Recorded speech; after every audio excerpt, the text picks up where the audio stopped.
كتاب الله وخير حديث حديث محمد صلى الله عليه وسلم وشر الأمور محدثاتها وكل محدثة بدعة وكل بدعة ضلالة وكل ضلالة في النار.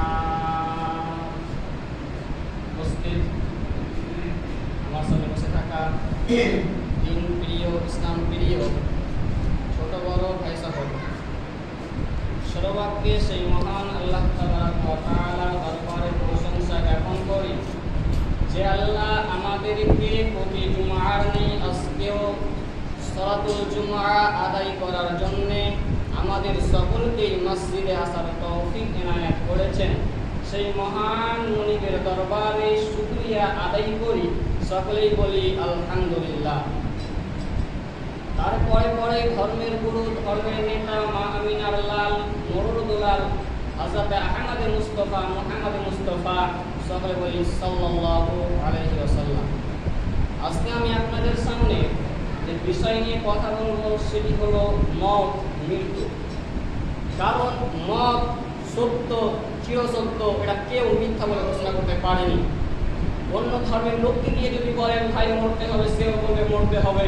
একটা ছোট বাচ্চাকে যদি জিজ্ঞাসা করেন যে মরতে হবে, সেও বলবে মরতে হবে। তার মানে মরণ চিরকাল সত্য, মরতেই হবে।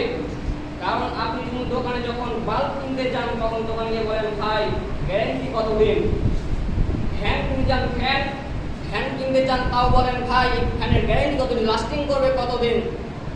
কিন্তু ভাইজান আপনি কি জানেন এই পৃথিবীর গ্যারেন্টি কতদিন? এই পৃথিবী কতদিন থাকবে, কখন ধ্বংস হবে? আল্লাহ বলছেন বান্দা আপনি পৃথিবীর গ্যারেন্টিতে যাও, কখন পৃথিবী ধ্বংস হবে? আল্লাহ বলছেন বিসমিল্লাহির রাহমানির রাহিম ইযা সুলসিলাতিল আরদু জিলজালাহা ওয়া আখরাজাতিল আরদু আথকালাহা ওয়া ক্বালাল ইনসানু মা লাহা। যেদিন এই পৃথিবীতে প্রচণ্ডভাবে ভূমিকম্প আরম্ভ হবে, প্রচণ্ডভাবে জিলজাল শুরু হয়ে যাবে। এই পৃথিবীতে যখন বিভিন্নভাবে ভূমিকম্প হবে, যখন মাটি ফেটে ফেটে যত মাটির ভিতরে যা লুকায়িত রয়েছে সব বেরিয়ে যাবে। আলকাতরা বলেন, ডিজেল বলেন, পেট্রোল বলেন, যা মাটির নিচে লুকায়িত রয়েছে সব বেরিয়ে যাবে। তখন কিয়ামত হবে। আল্লাহ অন্য জায়গায় বলেন ইদাস সামাউ ফাতারাত ওয়া ইদাল কাওয়াকিবু তাতারাত ওয়া ইদাল বিহারু ফুজ্জিরাত ওয়া ইদাল কুবুরু বু'থিরাত। আল্লাহ বলেন যখন এই আকাশ ধ্বংস হয়ে যাবে, এই আকাশ যখন ফেটে যাবে, চূর্ণ বিচূর্ণ হয়ে যাবে, তারকাগুলো ফেটে ফেটে জমিনে পড়বে, সূর্য চন্দ্র সব ফেটে একাকার হয়ে যাবে। কিয়ামত তখনই হবে কিয়ামত। তখন আমিও বাঁচবো না, আপনিও বাঁচবেন না, সকলকে মৃত্যুবরণ করতে হবে। মৃত্যু সবাইকেই বরণ করতে হবে। আল্লাহ অন্য জায়গায় বলেন কুল্লু নাফসিন যায়িকাতুল মাউত। প্রত্যেক নাফসকে, প্রত্যেক মানুষকে, প্রত্যেক প্রাণীকে মৃত্যুর স্বাদ গ্রহণ করতে হবে। কেউ মরণ থেকে বাঁচতে পারবে না। এখন আমাদের বেঁচে থাকতে থাকতে মরণকে স্মরণ করতে হবে। কারণ যদি আমাদের যখন মরণ চলে আসবে তখন যদি আমরা আল্লাহর কাছে তওবা করি যে আল্লাহ দুনিয়াতে অনেক গুনাহ করেছি, আল্লাহ তুমি আমাকে ক্ষমা করে দাও, কিন্তু তখন আল্লাহ ক্ষমা করবে না। দুনিয়াতে থাকতেই থাকতেই যত আমল করা দুনিয়াতেই করতে হবে। কারণ যখন ফেরাউনের দল যখন মুসা আলাইহিস সালামকে তাড়া করেছিল, তখন সেই নদী পার হওয়ার জন্য আল্লাহকে বলছে আল্লাহ পিছাদিকে ফেরাউন, আগাদিকে কোনো রাস্তা নাই, আগাদিকে নদী পার হওয়ার কোনো রাস্তা নাই, আপনি আমাদেরকে সাহায্য করুন। তখন আল্লাহ বলেছিল মুসা আলাইহিস সালামকে যে তুমি পানিতে বাড়ি মারো সেটা রাস্তা হয়ে যাবে, পানিতে বাড়ি মারা রাস্তা হয়ে গেছিল। যখন মুসা আলাইহিস সালাম যখন সেই রাস্তা দিয়ে পার হচ্ছিলেন, তখন ফেরাউন ভাবলো ওই যদি পার হতে পারে আমি কেন পারবো না। তখন ফেরাউন যাচ্ছিল সেই রাস্তা দিয়ে, তাকে সেখানে ডুবতে ডুবে মারা গেল। তখন ফেরাউন ডুবছে আর ভাসছে, তখন বলছে মুসা আল্লাহর কাছে দোয়া করো, আল্লাহ বাঁচিয়ে নেই, আমি আল্লাহর ঈমান আনলাম। কিন্তু তখন আল্লাহর ঈমান আনার কোনো কাম লাগবে না, তখন ঈমান আনার পরে তার কোনো লাভ হবে না, কারণ মৃত্যুর সময় আল্লাহ তওবা কবুল করেন না। মৃত্যু যন্ত্রণা অতি ভয়াবহ, মৃত্যু যন্ত্রণা অতি ভয়াবহ, অতি কষ্টদায়ক। কারণ বিশ্বনবী বলছেন, বিশ্বনবী বৃহস্পতিবারের দিন বিশ্বনবীর শরীরে জ্বর আরম্ভ হয়েছে। এই জ্বর এতটাই জ্বরের কারণে তার শরীর গরমে আছে। বৃহস্পতিবার চলে গেল, শুক্রবার এলো, এই জ্বরের হালাতে শুক্রবার চলে গেল, শনিবার এলো, শনিবারের দিন আরো জ্বর বাড়ছে, জ্বর সুস্থ হয় নাই, বিশ্বনবী সুস্থ হয় নাই। এই জ্বরের কারণে বিশ্বনবী অজ্ঞান হয়ে আছেন, বেহুশ হয়ে আছেন। বিশ্বনবী অজ্ঞান হয়ে আছেন যখন রবিবার রাত হয়ে গেল, বিশ্বনবী জ্বরের কারণে অজ্ঞান হয়ে আছেন। এমন সময় মসজিদে নববীতে আজান হলো, এবং বিশ্বনবী অজ্ঞান হয়ে আছেন। সাহাবীরা কান্না করতে করতে নবীকে না পেয়ে আবু বকর রাদিয়াল্লাহু তাআলা আনহুকে ইমামতি দিয়ে নামাজ আদায় করলেন। সাহাবীরা কাঁদছে, নামাজের ভিতরে সাহাবীরা কাঁদছে। বিশ্বনবী এই মৃত্যুর যন্ত্রণা বুকে নিয়ে বলেছিলেন, এই মৃত্যু কষ্ট যন্ত্রণা বুকে নিয়ে বলেছিলেন, আসসালাত আসসালাত ওয়া মা মালাকাত আইমানুকুম, নামাজ, আমার উম্মত নামাজ ছাড়বে না। সেই মুসলমান আজকে নামাজ পড়ে নাই। এই জন্য বিশ্বনবী বলেন, তোমরা দুনিয়াতে তোমাদের আমল রেডি করে নাও, নতুবা কিয়ামতের দিন বাঁচার কোনো উপায় হবে না। বিশ্বনবী বলেন, যখন আমার আজরাইল আলাইহিস সালাতু ওয়াস সালাম যখন আমার জান কবজ করছেন, তখন আমার মনে হইতেছে যেন উহুদ পাহাড় আমার বুকের উপর চাপিয়ে দেওয়া হয়েছে, উহুদ পাহাড় যেন আমার বুকের উপর চাপিয়ে দেওয়া হয়েছে। বিশ্বনবী বললেন, আজরাইল রে, মৃত্যু যন্ত্রণা এত কষ্টদায়ক, মৃত্যু যন্ত্রণা এত কষ্ট আমি সহ্য করতে পারছি না। তখন আজরাইল আলাইহিস সালাতু ওয়াস সালাম বললেন, নবী গো, আমি তো আপনার জান সহজেই কবজ করছি, তারপর এত কষ্ট। বিশ্বনবী বললেন, আজরাইল রে, এত শর্টকাটে আমার জান কবজ করার পরেও যদি এত কষ্ট হয়, না জানি আমার গুনাহগারের বান্দার যখন জান কবজ করা হবে তখন কত জানি কষ্ট হয়। আজরাইল রে, যত মৃত্যু যন্ত্রণা আছে, যত মৃত্যু কষ্ট আছে সব আমাকে দাও, তবু আমার গুনাহগার বান্দাকে এত কষ্ট দিও না। এমন সময় বিশ্বনবী বললেন, যত গুনাহগারের মৃত্যু যন্ত্রণা আছে, আমার উম্মতের যত গুনাহগার মৃত্যু যন্ত্রণা আছে সব আমাকে দাও, তবু আমার গুনাহগার বান্দাদের এত কষ্ট দিও না। বন্ধুরা আমার, এত কষ্ট।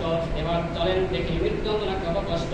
আজরাইল আলাইহিস সালাতু ওয়াস সালাম যখন একটা মুমিন ব্যক্তির জান কবজ করতে আসেন, যখন আজরাইল আলাইহিস সালাতু ওয়াস সালাম যখন একটা মুমিন ব্যক্তির জান কবজ করতে আসে, আসার পর তাকে জান্নাতের সুসংবাদ দেয়, তখন সেই আত্মা অতি সহজেই বের হয়ে চলে আসে এবং সেই আত্মাকে উপস্থিত ফেরেশতাদের হাতে দিয়ে দেওয়া হয় এবং সেই ফেরেশতারা আসমানের দিকে নিয়ে যেতে থাকে। আসমানের দিকে নিয়ে যেতে যখন প্রথম আসমান পৌঁছে যায়, ফারিস্তারা আহ্বান করে এবং তখন ফারিস্তাদেরকে জিজ্ঞাসা করে, এটা কার আত্মা, এত সুগন্ধিময়, এটা কার আত্মা, এত সুন্দর সে, এটা কার আত্মা বলো। তখন দুনিয়াতে যেই তাকে নামে ডাকা হতো, দুনিয়াতে যেই তাকে ভালো নামে তাকে ডাকা হতো, তখন বলবে এটা অমুকের ছেলে অমুক। তখন তার স্থান ইল্লিয়িন নামক জায়গায় তৈরি করা হবে। কিন্তু বন্ধুরে আমার, সেই ব্যক্তি যদি মুনাফিক হয়, সেই ব্যক্তি যদি কাফের হয়, তখন তার নিকট আজরাইল আলাইহিস সালাতু ওয়াস সালাম ভয়ঙ্কর আকৃতিতে আসে এবং তাকে অসন্তুষ্টির সুসংবাদ দেয়। তারপরে তখন তারা জান কবজ করে এবং সেই আত্মা ভয়ের চোটে গোটা শরীরের রগে রগে পলায়ন করতে থাকে, মানুষের রগে পলায়ন করতে থাকে এবং আজরাইল আলাইহিস সালাতু ওয়াস সালাম থাবা মেরে ধরে, যেমন বাঘ তার শিকারকে থাবা মেরে ধরে, অমনি করে আজরাইল আলাইহিস সালাতু ওয়াস সালাম থাবা মেরে ধরে এবং টেনে হিঁচড়ে তার আত্মাকে বের করা হয় এবং একটা দুর্গন্ধময় কাপড়ে তার আত্মাকে নেপড়ে নেওয়া হয় এবং ফারিস্তারা আসমানের দিকে নিয়ে যেতে থাকে এবং প্রথম আসমান পৌঁছাতে তখন ফারিস্তারা বলে, এটা কার আত্মা, এত দুর্গন্ধময় আত্মা কার, এত দুর্গন্ধময় আত্মা কার, এত নিকৃষ্ট আত্মা কার। তখন সেই দুনিয়াতে যে খারাপ নামে ডাকা হতো, দুনিয়াতে যে লোকটাকে খারাপ নামে ডাকতো, সেই নাম বলবে এটা হলো অমুকের ছেলে অমুক। তখন আসমান থেকে তার আত্মাকে ছুঁড়ে ফেলে দেওয়া হবে এবং তার স্থান সিজ্জিন নামক জায়গায় তার স্থানে এন্ট্রি করা হবে এবং তখন বন্ধুরে আমার, তখন সেই আত্মাকে কবরের ভিতরে যখন লাশকে রাখা হয় এবং সেই কবরের ভিতরে লাশকে রাখা হয় এবং সেই আত্মা যখন লাশকে দেয়, তখন তাকে উঠিয়ে বসার পর তাকে জিজ্ঞাসা করা হয় মান রব্বুকা মা দীনুকা ওয়া মান নাবিয়ুকা, তিনটি প্রশ্ন করা হয়। সেই ব্যক্তি যদি মুনাফিক হয়, সেই ব্যক্তি যদি কাফের হয়, তখন সে বলবে হাইহাতা লা আদরি, হাইহাতা লা আদরি, আমি এই সম্পর্কে কিছুই জানি না। তখন তার যা হবার তা শুরু হয়ে যাবে। কিন্তু যদি সেই ব্যক্তি মুমিন হয়, তখন তাকে জিজ্ঞাসা করা হবে মান রব্বুকা, তোমার রব কি? সাথে সাথেই জবাব দিবে রব্বি আল্লাহ, আমার রব হলো আল্লাহ। দ্বিতীয় নম্বর প্রশ্ন করা হবে মা দীনুকা, তোমার দিন কি? সাথে সাথেই জবাব দিবে দ্বীনুল ইসলাম, আমার দিন হলো ইসলাম। তৃতীয় নম্বর প্রশ্ন করা হবে, নবীকে দেখানো হবে, নবীর ফটো দেখানো হবে, কিংবা নবীকে সরাসরি দেখানো হবে। এবার বলা হবে বলো মা কুনতা হাদার রাজুল, এই ব্যক্তি সম্পর্কে তোমার ধারণা কি, তুমি বলো। এই ব্যক্তি সম্পর্কে দুনিয়াতে তুমি কি জানতে, তুমি বলো। তখন সেই মুমিন ব্যক্তি বলবে মুহাম্মাদুর রাসূলুল্লাহ সাল্লাল্লাহু আলাইহি ওয়াসাল্লাম। তখন এবার কবরের পার্শ্ববর্তী থেকে আওয়াজ আসবে আলবিসু বিল জান্নাতি ওয়া আলবিসু বিল জান্নাহ, আমার বান্দা সঠিক উত্তর দিয়েছে, আমার বান্দা সঠিক কথা বলেছে, আমার বান্দার জন্য কবরে জান্নাতের বিছানা বিছিয়ে দাও, তাকে জান্নাতের পোশাক পরিয়ে দাও, জান্নাতের দিকে একটি দরজা খুলে দাও, এবং সেই জান্নাতের দরজা খুলে দেওয়া হবে এবং সেখান থেকে জান্নাতের লুহ হাওয়া আসতে থাকবে। এবার বন্ধুরা আমার, এই তিনটি প্রশ্নের মধ্যে যেই প্রশ্নে বেশি গুরুত্ব দেওয়া হবে, যেই প্রশ্নটা সবথেকে বেশি গুরুত্ব দেওয়া হবে, সেটা হলো মা কুনতা হাদার রাজুল, নবীর ব্যাপারে। এবার একটা হাদিস হযরত আনাস ইবনে আনাস রাদিয়াল্লাহু তাআলা আনহু বলেন রাসূল সাল্লাল্লাহু আলাইহি ওয়াসাল্লাম বলেছেন, মৃত্যু ব্যক্তিকে যখন কবরে রাখা হয়, মৃত্যু ব্যক্তিকে যখন কবরে রাখা হয়, তারপরে তার আত্মীয় স্বজন যখন 40 কদম বাড়ির দিকে ফিরতে থাকে, তখন তাদের পায়ের শব্দ সেই মৃত্যু ব্যক্তি শুনতে পায়। তাদের 40 কদম ফিরে যেতে না যেতেই তার নিকট দুইজন ফেরেশতা এসে উপস্থিত হয় এবং তাকে উঠিয়ে বসার পর তাকে জিজ্ঞাসা করা হয় মা কুনতা হাদার রাজুল, মা কুনতা হাদার রাজুল, এই ব্যক্তি সম্পর্কে তোমার ধারণা কি, তুমি বলো। এই ব্যক্তি সম্পর্কে তোমার ধারণা কি, তুমি বলো। তখন সেই ব্যক্তি বলবে তিনি হলেন আল্লাহর নবী, বিশ্ব নবী জনাবে মুহাম্মাদুর রাসূলুল্লাহ সাল্লাল্লাহু আলাইহি ওয়াসাল্লাম। তখন তাকে জাহান্নাম দেখানো হবে, তখন তাকে জাহান্নাম দেখানো হবে। দেখে নাও তোমার স্থান কত জঘন্য ছিল, তোমার জাহান্নাম স্থান কত জঘন্য ছিল। তুমি যখন নবীর পরিচয় দিতে পেরেছ, যখন তুমি নবীর ঠিকানা দিতে পেরেছ, তখন আল্লাহ এই জাহান্নামকে পরিবর্তন করে জান্নাত তোমার সামনে হাজির করেছে, তুমি হলো জান্নাতি। তখন সেই মুমিন ব্যক্তি জান্নাতে খুশি হয়ে যায়। কিন্তু সেই ব্যক্তি যদি মুনাফিক হয়, সেই ব্যক্তি যদি কাফের হয়, তখন তাকে নবীকে দেখানো হবে মা কুনতা হাদার রাজুল, এই ব্যক্তি সম্পর্কে তোমার ধারণা কি, তুমি বলো। এই ব্যক্তি সম্পর্কে দুনিয়াতে তুমি কি জানতে, তুমি বলো। তখন সে বলবে হায় হায়, আমি কিছুই জানি না, প্রকৃত সত্য কি ছিল তাও জানি না। তখন তাকে ফেরেশতারা বলবে তুমি তো দুনিয়াতে পাগল ছিলে না, তুমি দুনিয়া বুঝেছিলা, টাকা পয়সা বুঝেছিলা, এই জায়গা বুঝেছিলা, ব্যবসা বাণিজ্য বুঝেছিলা, তাহলে কেন তুমি কোরআন হাদিস বুঝলে না? তখন তাকে হাতুড়ি দ্বারা এমন ভাবে পিটাতে শুরু করবে, তাকে হাতুড়ি দিয়ে এমন ভাবে পিটাতে শুরু করবে, সে হাওনা করে বিকট ভাবে চিৎকার করতে থাকবে এবং তার চিৎকার মানুষ এবং জিন ব্যতীত সব কিছুই শুনতে পাবে। শুধু মানুষ আর জিন শুনতে পাবে না, অতএব জিন এবং মানুষ সবাই শুনতে পাবে না, এবং কীট পতঙ্গ জড় বস্তু সব কিছুই শুনতে পাবে। যায়েদ ইবনে মালিক রাদিয়াল্লাহু তাআলা আনহু বলেন রাসূল সাল্লাল্লাহু আলাইহি ওয়াসাল্লাম এক নাজ্জার গর্তের গানের পাশ দিয়ে যাচ্ছিলেন। এমন সময় জাতি বিশ্বনবী যাতায়াত করছিলেন, সেই কচ্ছপটি লাফিয়ে উঠল, বিশ্বনবীকে ফিরে দেওয়ার আক্রমণ করল। এবার তখন বিশ্বনবী নেমে গিয়ে দেখলেন সেখানে 5 কিংবা 6টি কবর রয়েছে,